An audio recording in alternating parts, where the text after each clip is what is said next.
দুপুরবেলা কাইটা করে রেখেছিলাম, মানে ব্লেন্ড করে আমি ফ্রিজে রেখে দিয়েছিলাম। তারপর সন্ধ্যা সেটা নামিয়ে এটার সাথে বলক আসা একদম উতরানো গরম পানি 1 কাপের মতো মিশিয়েছি। তারপরেই তো পাতলা ব্যাটারটা তৈরি করলাম। করা শেষে তাওয়া বসিয়ে দিয়েছি চুলায়।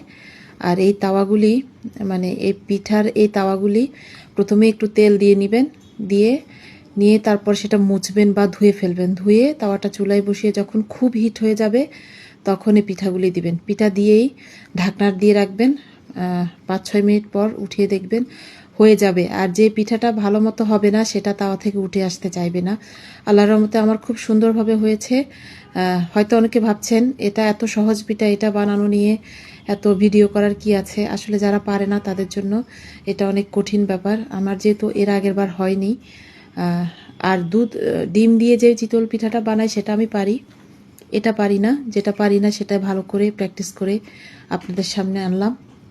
আশা করি আমার মতো নতুন যারা পিঠা বানাবেন তারা ভিডিওটা দেখে কিছুটা হলেও শিখতে পারবেন। তো এই হচ্ছে আমার পিঠা বানানোর এটা সেকেন্ড ভিডিও। শেষ ধাপ আসবে আগামীকাল। আল্লাহ হাফেজ, ভালো থাকবেন।